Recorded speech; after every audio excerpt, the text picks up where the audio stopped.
What's going on, beautiful people? Today we are reading Daniel 2.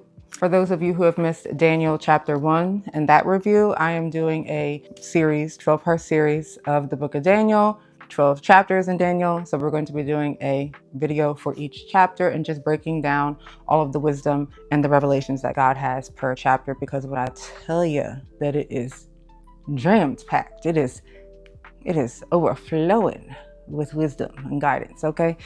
In Daniel chapter 2, we're going to be covering Nebuchadnezzar's dream and how Daniel interprets his dream, how Daniel is called for such a time as this. His name ain't Esther, but he was called, and he is called to reveal Nebuchadnezzar's dream. So we're going to go through that. Understanding the dream that Nebuchadnezzar had, not only is it, just relevant for historical purposes, but we're going to see through the life of Daniel what happens when you use the gifts that God has given you. That's what we're gonna learn, because all of us have gifts. All of us have them. You do too, boo. You do too. I like to read the word with you. I'll put the words on the screen. I'll put the verses on the screen and we'll read together. But I do like to give a quick little biblical story time before we get into it, Daniel chapter 2, we are finding ourselves in the kingdom of Babylon. Judah has been taken captive because they were disobedient to the Lord. His judgment was executed on them, and Babylon was a nation that was risen up, led by King Nebuchadnezzar, and they executed that judgment. Now, a lot of the people from Judah died. They were murked, the evil and the wicked in particular, but God saved himself a remnant, those who were righteous and after his own heart. Those same people he also caused to have favor in the eyes of the king in Babylon, in the land of Babylonia. Daniel was one of those people, and he is in the king's courts. If you missed Daniel chapter 1, again, that video is up, so you can go back and get more of an in-depth read on what exactly happens in Daniel 1. But now we find ourselves with Daniel being one of the esteemed people in the courts who is being sought after to reveal a dream. So we're going to learn about the gifts of God and why they are given to us in the first place and how we are to use them and why this matters to us as present day Christians. Let's get into it. Daniel chapter 2, verse 1. In the second year of the reign of Nebuchadnezzar, Nebuchadnezzar had dreams. His spirit was troubled, and his sleep left him. Then the king commanded that the magicians, the enchanters, the sorcerers, and the Chaldeans be summoned to tell the king his dreams. So they came in and stood before the king. Just a little bit of context here. In the second year of the reign of Nebuchadnezzar, that means that Nebuchadnezzar literally has been ruling for 2 years now. And God has been giving him dreams, or we'll learn that shortly. But the dreams that he's been having have been coming from God. The king wants to understand what the dreams mean because they have been so disturbing. He needs some answers. So he commands the magicians, the enchanters, the sorcerers, and the Chaldeans. The Chaldeans are the people of Babylon. They are also the term that's used for the wise men of Babylon too. You see the Chaldeans used in a general sense to describe the people of the nation of Babylon, but also when they're listed with the other wise men, they are specifically wise men of Babylon. We'll keep going to verse 3. And the king said to them, I had a dream, and my spirit is troubled to know that dream. Then the Chaldeans said to the king in Aramaic, which is the language of Babylon, O king, live forever. They really did the most. Tell your servants the dream, and we will show the interpretation. The king answered and said to the Chaldeans, the word for me is firm. If you do not make known to me the dream and its interpretation, you shall be torn limb from limb, and your houses shall be laid in ruins. Now, they tell him to live forever, and this man just said, if you don't tell me what this dream said, you're not going to live forever. You're not even going to live past the end of tonight. Anywho. But if you show the dream and its interpretation, you shall receive from me gifts and rewards and great honor.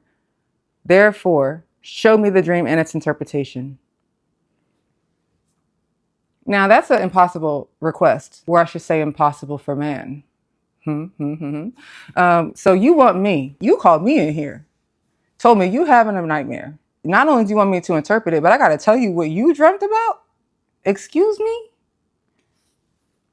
So then in verse 7, they answered a second time and said, let the king tell his servants the dream, and we will show the interpretation. The king answered and said, I know with certainty that you are trying to gain time, because you see that the word from me is firm. If you do not make the dream known to me, there is but one sentence for you. You have agreed to speak lying and corrupt words before me till the times change. Therefore, tell me the dream, and I shall know that you can show me its interpretation. Essentially, Nebuchadnezzar the king said, I said what I said. Tell me what I dreamt, or I'm going to get you out of here. Your life ends expeditiously, because that tells me that you are a false prophet. Let's pull this back just 1 second. The men that he's talking about, the magicians, the sorcerers, the enchanters, these are people who are getting their knowledge outside of God because they are going to demonic entities that are posed as gods, but they are really demons, which is no different. Let's make it practical and applicable and relevant, which is no different than going to see that psychic, which is no different than picking up that crystal and asking it to tell you what's going to happen in the future. That it's no different than waving that sage around in the room. Talk about leave me bad energy. How are you going to use a demon to get rid of a demon? I'm just saying this from somebody who used to use sage, who also used to use crystals. And I also went to a psychic in the past, and that's a story for another time. But I'm just saying this because of things I have done and have learned better from. But I'm just calling a spade a spade. Okay, let's keep it moving. Let's keep it moving. Verse 10, the Chaldeans answered the king and said, there is not a man on earth who can meet the king's demand, for no great and powerful king has asked such a thing of any magician or enchanter or Chaldean. The thing that the king asks is difficult, and no one can show it to the king except the gods, whose dwelling is not with flesh. Because of this, the king was angry and very furious, and commanded that all the wise men of Babylon be destroyed. So the decree went out, and the wise men were about to be killed, and they sought Daniel and his companions to kill them. Then Daniel replied with prudence and discretion to Arioch. Disclaimer: these Hebrew names, these biblical names, are beyond me. So y'all gonna have to get on this reading rainbow train, and don't judge. Let's just keep it pushing, okay?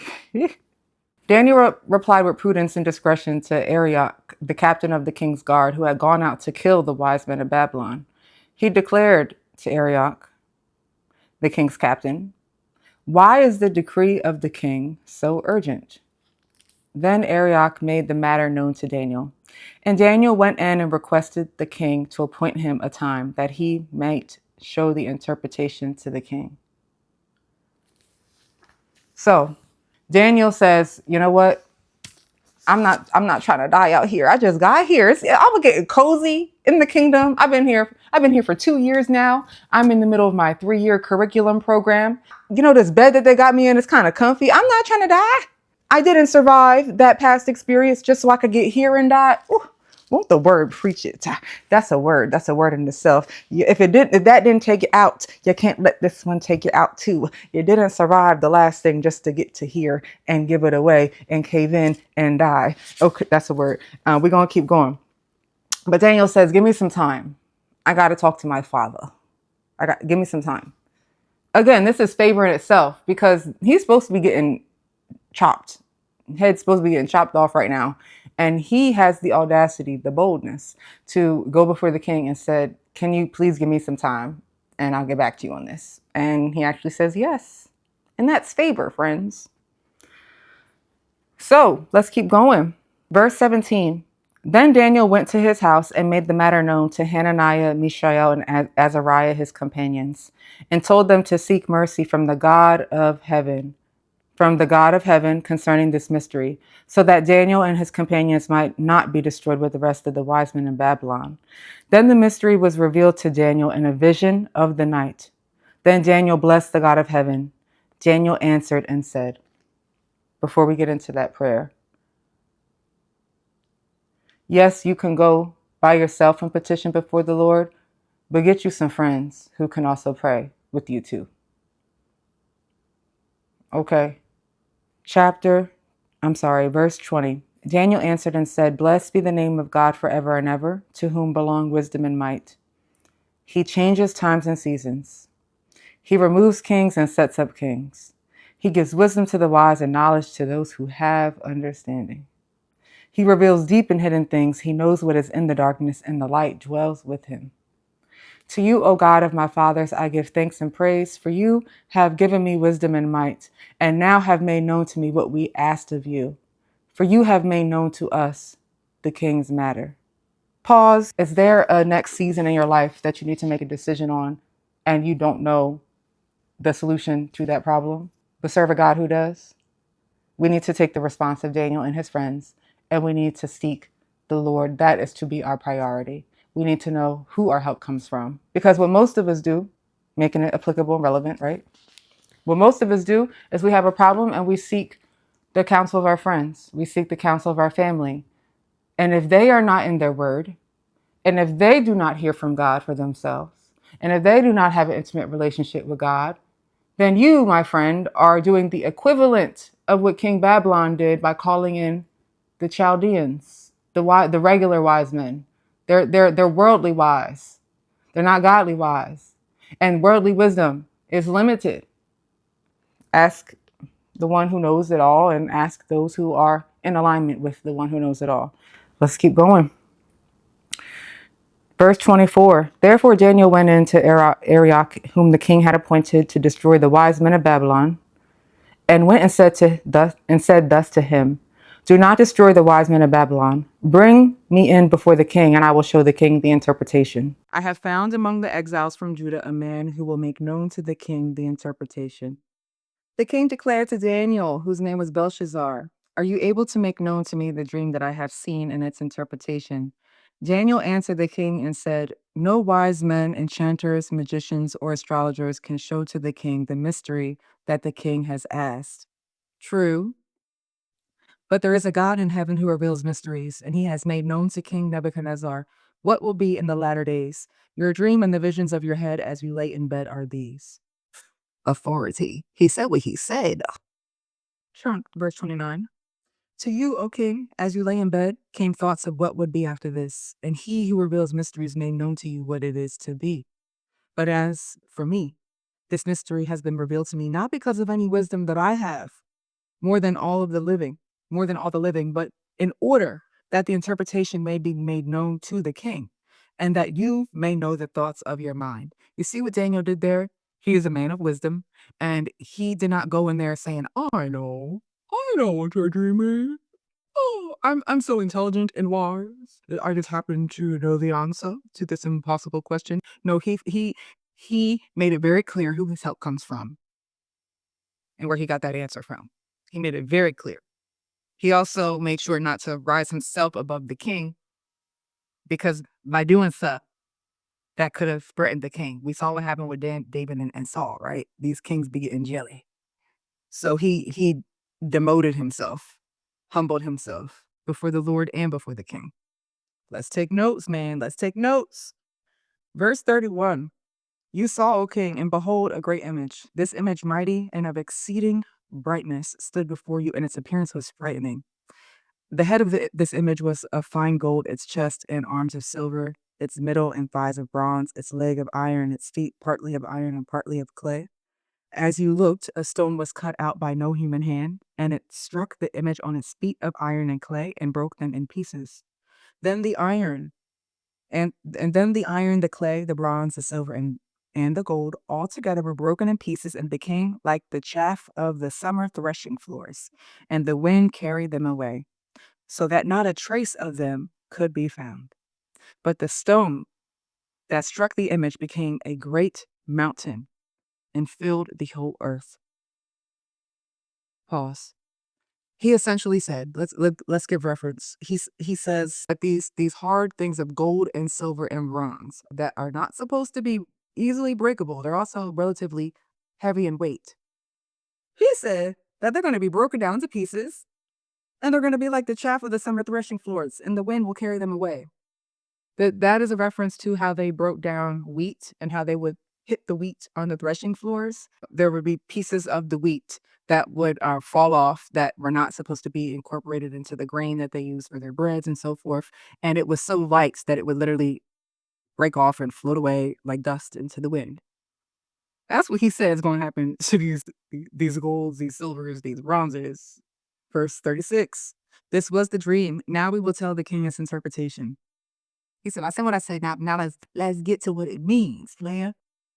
You, O king, the king of kings, to whom the God of heaven has given the kingdom, the power and the might and the glory, stroking a little ego, and into whose hand he has given, wherever they dwell, the children of men, the beasts of the field, and the birds of the heavens, making you rule over them all. You are the head of gold.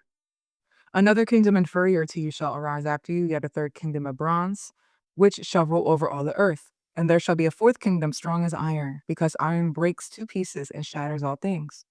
And like iron that crushes, it shall break and crush all these.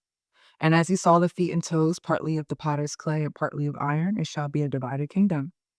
But some of the firmness of iron shall be in it, just as you saw iron mixed with soft clay.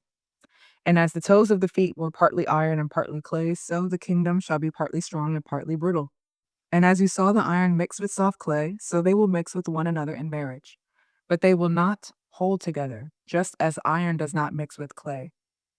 And in the days of those kings, the God of heaven will set up a kingdom that shall never be destroyed.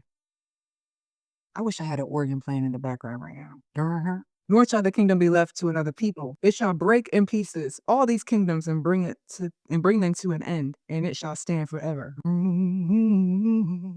We talk about the kingdom of Jesus. We talking about the Lord. We talking about the Christ. We talking about the cornerstone. We talking about the eternal God. Let me get at myself again. 45. Just as you saw that a stone was cut from a mountain by no human hand, and that it broke in pieces the iron, the bronze, the clay, the silver, and the gold, a great God has made known to the king which shall be after this. The dream is certain, and the interpretation sure.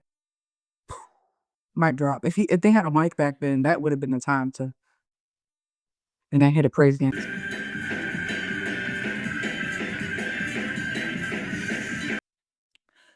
Verse 46. Then King Nebuchadnezzar fell upon his face and paid homage to Daniel and commanded that an offering and incense be offered up to him. The king answered and said to Daniel, truly your God is God of gods and Lord of kings and revealer of mysteries, for you have been able to reveal this mystery.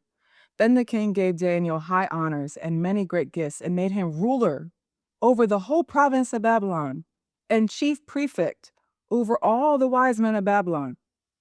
Daniel made a request of the king, and he appointed Shadrach, Meshach, and Abednego over the affairs of the province of Babylon. But Daniel remained at the king's courts.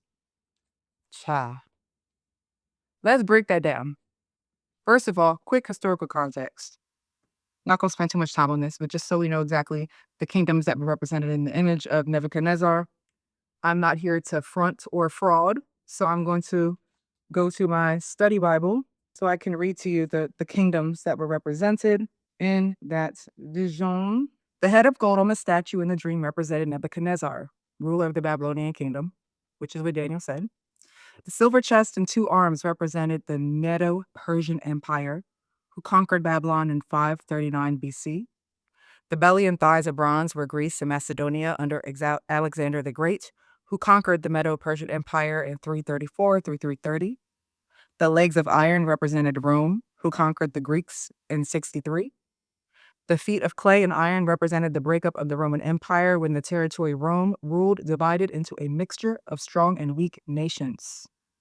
The type of material in each part of the statue depicted the strength of the political power it represented.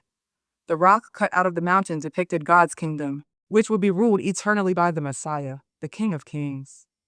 The dream revealed Daniel's God as the power behind all earthly kingdoms. And when we get that dream, we now understand why once Daniel received that vision in verses 20, the first thing he said is, blessed be the name of God forever and ever, to whom belong wisdom and might. He changes times and seasons. He removes kings and he sets up kings and gives knowledge to the wise and knowledge to those who have understanding. It explains why he went into that specific prayer based on the dream, the interpretation of the dream and the dream itself that was revealed to Daniel, because that's what he does. There's a couple things that I made note of. In Daniel 1, it clearly states that Daniel and his friends were supposed to be in a 3-year curriculum program in the king's courts, and after that, they would be set before the king.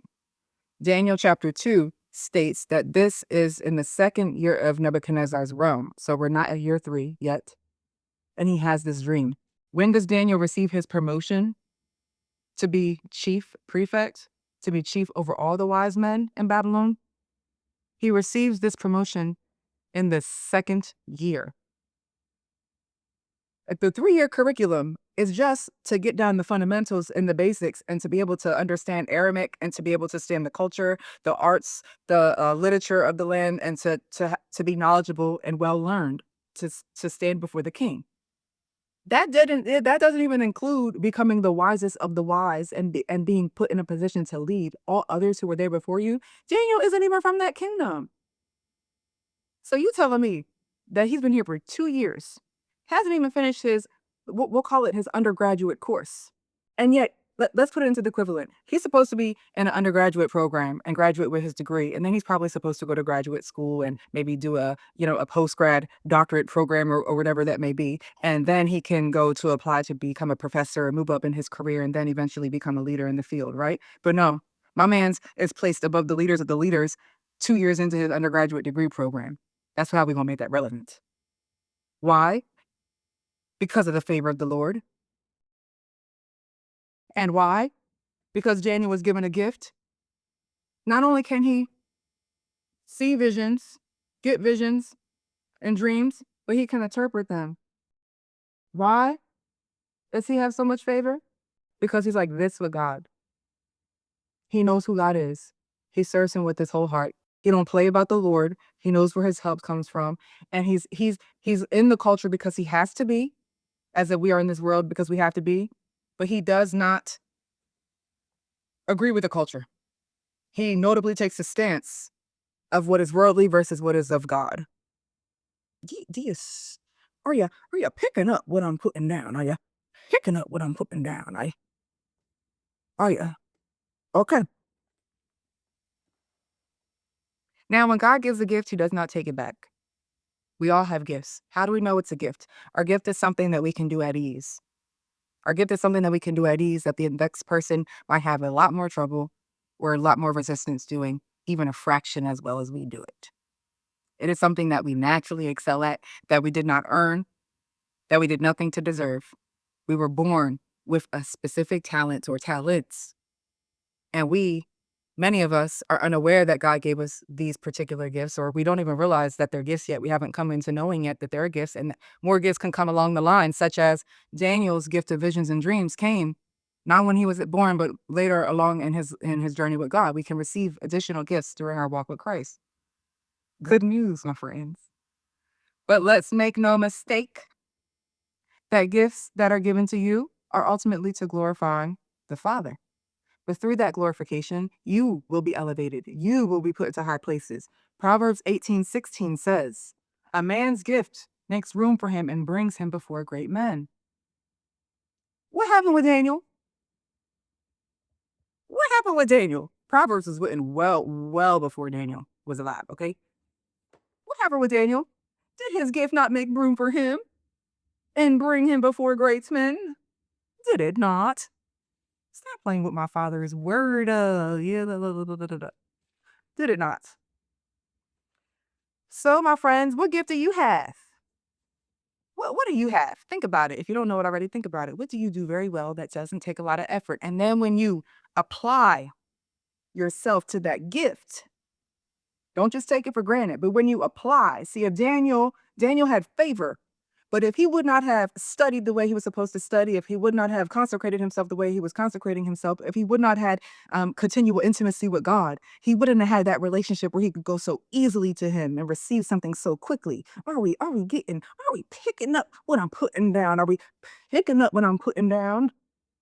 Daniel's gift put him in the presence of the king, and Daniel's humbling of himself and making known where his gift comes from before the presence of great men was his opportunity to testify and witness that his God is the Most High God.